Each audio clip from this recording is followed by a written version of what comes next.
Olá, eu sou Lucas Napoli, sou psicólogo, psicanalista, tenho doutorado em psicologia clínica, seja muito bem-vindo aqui ao meu canal. Nesse vídeo de hoje eu quero explicar para você como Freud inventou a técnica da associação livre. Essa que é a técnica básica da psicanálise, a regra fundamental do método psicanalítico. Então fica aí, a gente vai para a vinheta e já começa o vídeo.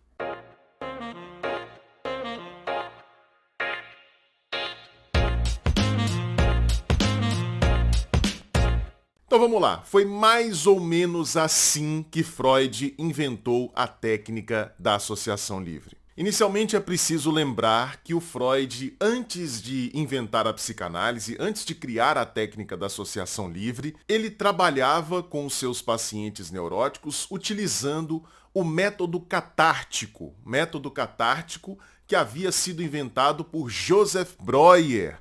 Breuer foi um médico que vivia ali em Viena também, foi uma espécie de mentor do Freud no início da carreira dele como médico, e o Breuer acabou desenvolvendo o método catártico a partir da sua experiência com Ana O.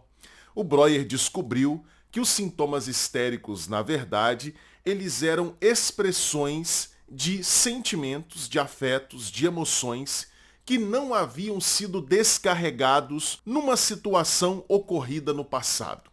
Então, a paciente histérica havia vivenciado uma determinada situação, quando adolescente, mais jovem, até mesmo quando criança. Essa situação teria mobilizado uma quantidade de afeto muito grande nessa paciente, mas esse afeto, esse sentimento, essa emoção não teria sido descarregada.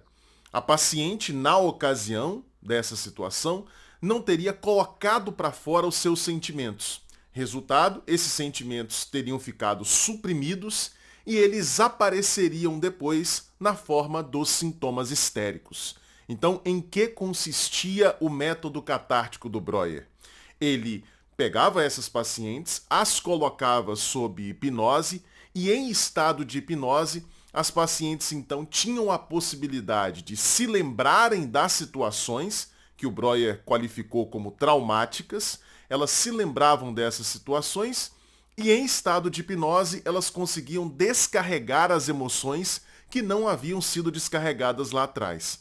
Dessa maneira, ao descarregarem as emoções, por isso o nome do método catártico, de catarse, que é uma palavra que vem do grego e significa mais ou menos purificação, purgação. Através desse processo de descarga das emoções durante o estado de hipnose, a paciente então conseguia se livrar dos seus sintomas.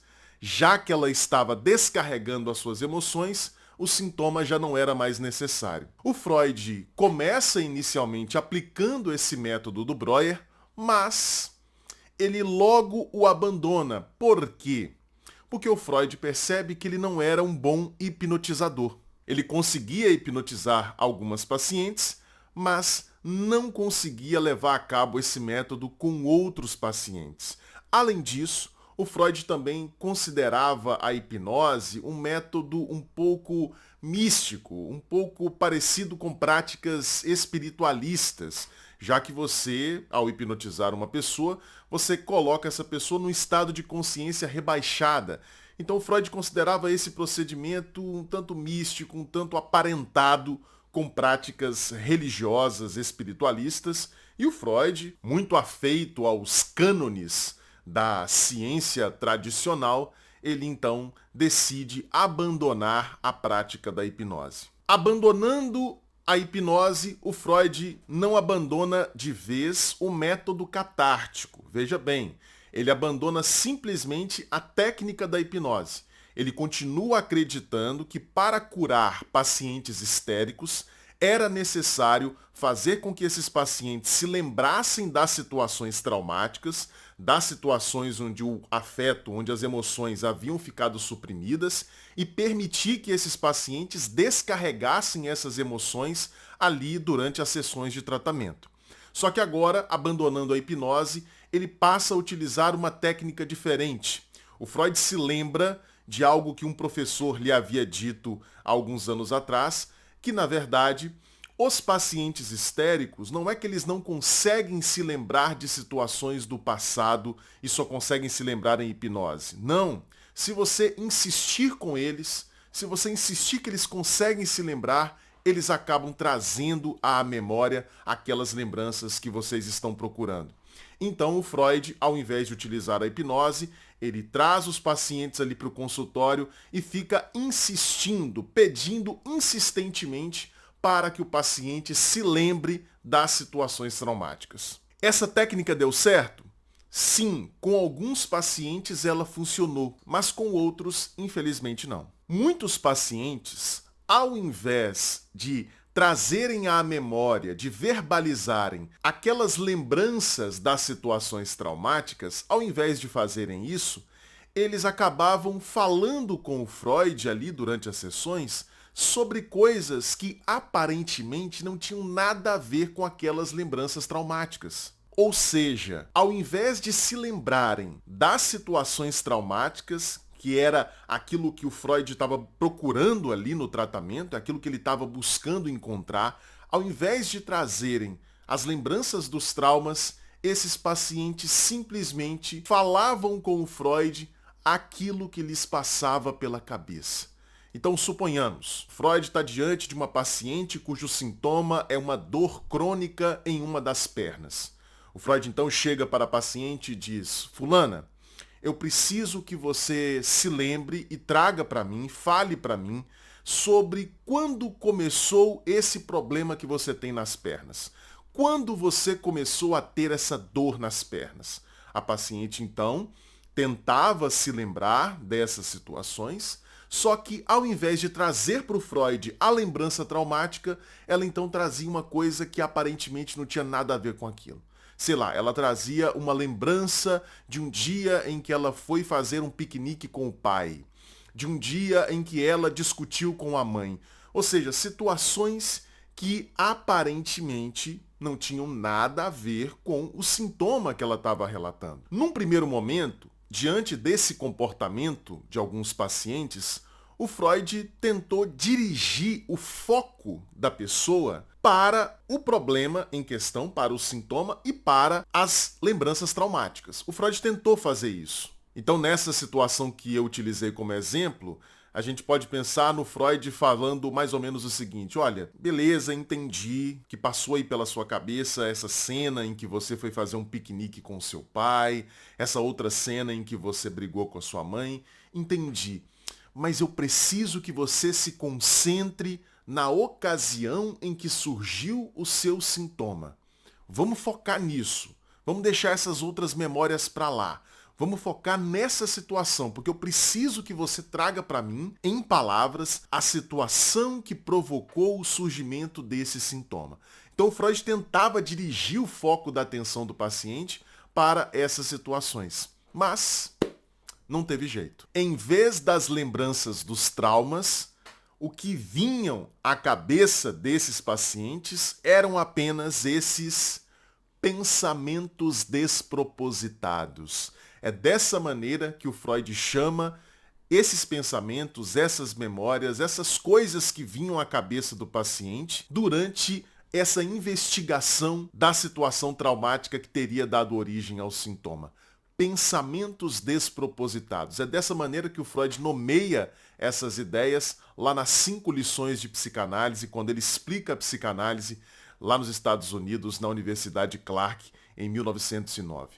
Pensamentos despropositados. Houve até uma paciente que, diante da tentativa do Freud de dirigir o foco da atenção dela para a procura das situações traumáticas, ela chegou para o Freud e falou: Freud, para de me fazer perguntas, deixa eu falar à vontade, deixa eu falar o que vem à minha cabeça. E aí, diante desse obstáculo, mesmo sendo obstinado, Freud tinha essa característica de ter essa obstinação, essa força, esse ímpeto na busca dos seus objetivos. Nesse caso, o Freud teve que dar o braço a torcer. Ele então, ao invés de ficar insistindo para que os seus pacientes se lembrassem das situações traumáticas, ele então deu o braço a torcer e simplesmente passou a pedir aos seus pacientes para que falassem tudo o que lhes viesse à cabeça. Ou seja, Freud passou então a pedir aos seus pacientes que fizessem associação livre. Mas aí você pode me perguntar: Uai, Lucas, mas e o conteúdo reprimido? O Freud não acreditava que os sintomas eram causados por emoções que haviam ficado suprimidas em situações traumáticas? Ele simplesmente deixou de procurar essas situações traumáticas? a resposta é não. Como bom cientista, como bom pesquisador, o Freud acreditava num princípio que é fundamental para se fazer ciência: o princípio do determinismo. O que diz o princípio do determinismo? Que nada, nenhum fenômeno acontece por acaso. Nenhum fenômeno acontece de maneira totalmente aleatória, sem que algo tenha o causado. Então, nesse sentido, o Freud acreditava que, por mais aleatória que fosse a fala do paciente durante o tratamento, por mais aparentemente despropositados que fossem aqueles pensamentos que o paciente estava trazendo ali durante as sessões, eles certamente teriam alguma relação com o conteúdo reprimido, com o conteúdo que havia sido colocado no inconsciente. Afinal de contas, na hora que o paciente chegava para fazer o tratamento com o Freud explicava para o paciente que o objetivo deles ali era encontrar aqueles elementos, aquelas memórias, aqueles registros que haviam ficado perdidos, reprimidos e que estavam causando sintomas. Então, na hora que o Freud colocava o paciente para falar tudo o que viesse à cabeça, a direção do foco do tratamento estava voltado para a busca do reprimido. Então o Freud pensou assim: se eu estou estimulando o paciente a buscar o reprimido, e ele traz para mim uma série de memórias, situações, relatos, ideias que não são exatamente o reprimido, certamente esse conteúdo que o paciente está trazendo tem alguma relação com o reprimido. É uma alusão ao conteúdo reprimido. Portanto, mesmo ao inventar essa técnica da associação livre, mesmo ao começar a solicitar aos seus pacientes que simplesmente falassem aquilo que lhes viesse à cabeça, mesmo assim, o objetivo do tratamento permaneceu o mesmo: ajudar o paciente a reintegrar os conteúdos reprimidos, a trazer para a consciência aqueles elementos que haviam sido dissociados, que haviam sido excluídos da consciência e que estavam se manifestando simbolicamente por meio dos sintomas. A diferença é que agora o Freud não estava mais buscando diretamente o conteúdo reprimido. Com a associação livre, a gente pode dizer que o Freud passou a trabalhar de uma maneira mais mineira, ou seja, comendo pelas beiradas. Deixa o paciente falar o que vem à cabeça e, falando o que vem à cabeça, a gente vai viajando de pensamento em pensamento junto com o paciente, pouco a pouco, nos aproximando do conteúdo reprimido. Nessa viagem, enquanto a gente faz esse trabalho de passar de pensamento em pensamento, o paciente vai apaziguando as suas resistências, vai diminuindo as suas resistências. Então, com o passar do tempo, esse conteúdo reprimido que antes precisava ser encontrado só por meio da hipnose, de maneira direta, agora ele pode ser encontrado de maneira um pouco mais tranquila, porque o paciente vai perdendo as suas resistências e vai se tornando mais capaz de acolher aquele conteúdo que outrora havia sido dissociado. Então foi assim que o Freud inventou essa técnica mineirinha de comer pelas beiradas chamada associação livre. E aí, gostou dessa pequena aula? Deixa eu te falar, isso aqui é só uma amostra do que você pode encontrar lá na Confraria Analítica. A Confraria é uma escola de formação teórica em psicanálise. Ela foi fundada em 2021 e já conta com mais de 200 horas de aulas disponíveis e mais de 1.000 membros. A confraria é para quem deseja receber uma formação teórica sólida em psicanálise, Ah, Lucas, mas eu não sou psicanalista e nem me interesso, mas eu gosto de psicanálise. Não tem problema, lá também é o seu lugar. Você vai ter acesso a uma aula ao vivo, toda segunda-feira às 8 horas da noite, em que a gente trabalha algum texto clássico do campo psicanalítico. Nesse momento nós estamos trabalhando o texto Sobre o Narcisismo, uma introdução, do Freud.